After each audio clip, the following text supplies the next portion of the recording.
autres, il y a au niveau de la gouvernance, au niveau de la capacité à structurer nous-mêmes nos États, au niveau de la notion de pouvoir, au niveau de la cohérence, même dans cette intégration qui est en cours, énormément de failles, et des failles qui sont souvent dues à des attitudes personnelles.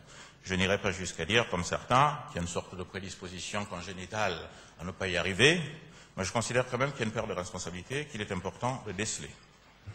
L'objet de cette conférence n'est absolument pas de faire des questions-réponses sur ces problématiques. L'objet de cette conférence est d'une simplicité biblique. Il s'agit simplement d'écouter différentes contributions. Chacun se fera son idée.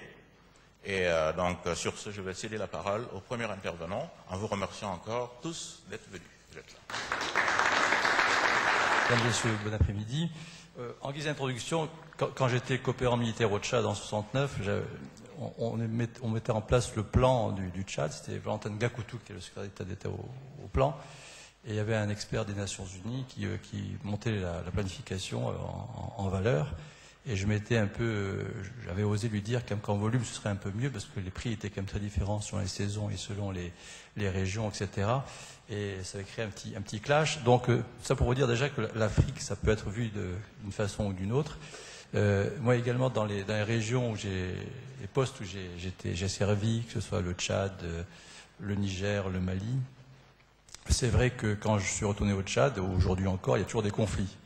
Donc on peut dire que c'est une Afrique où les conflits perdurent. D'un autre côté, on constate qu'il y a plus d'intellectuels, plus de cadres, plus de cinéma, plus de metteurs en scène. Donc si vous voulez, il y a un ensemble de choses qui permettent de voir à chaque fois les choses d'une façon ou d'une autre. Ça c'est pour mon propos introductif. Je vous laisse méditer. Ceci étant, je voudrais vous donner aussi l'impression maintenant côté institutionnel de ce qui se passe. Et il se passe des choses, puisque vous savez il y a quelques semaines, il y avait une réunion importante à Lisbonne, entre 26 pays, et non pas 27 pays européens et 53 pays africains, qui se retrouvaient 7 ans après la réunion du Caire pour justement travailler sur ce partenariat. Alors, partenariat basé sur quoi?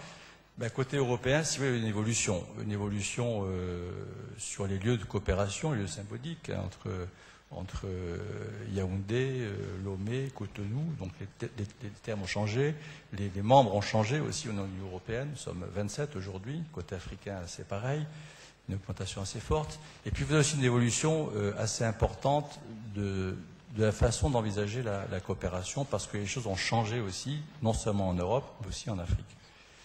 Coopération qui est au début basée sur une façon d'ouvrir un peu le commerce africain et puis de faire de la coopération, en espérant que la pompe serait arrêtée assez rapidement. Et puis on a vu que ça perdurait. Donc dans les accords successifs, on a essayé de meubler un peu, de sophistiquer un peu plus le cadre de l'aide. Il faut dire avec des succès assez mitigés.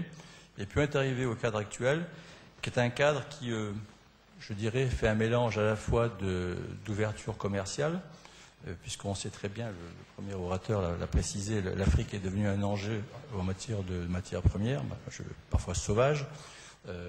L'Europe est toujours le premier partenaire, mais la Chine, comme vous savez tous, talonne les Européens, de façon parfois, non orthodoxe par rapport aux règles de l'OCDE, etc. Je n'entrerai pas dans le détail. Donc vous avez un enjeu commercial, aussi un enjeu stratégique important. On le voit dans plusieurs endroits du continent africain.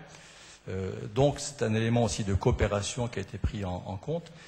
En matière commerciale, il y a aussi des nouveautés avec les règles de l'OMC qui s'imposent et donc qui ont mis les pays africains un peu en difficulté, même en difficulté certaines, en disant aux Européens aussi, c'est bien beau, mais vous avez toujours des subventions qui protègent vos produits agricoles, et nous sommes peu exposés à ces protections pour nos produits agricoles, et vous voulez profiter de notre marché pour l'industrie et les services. Donc il y a un dialogue assez intéressant. Le président Ouad récemment d'ailleurs exprimé assez fortement son point de vue lors de la réunion de Lisbonne.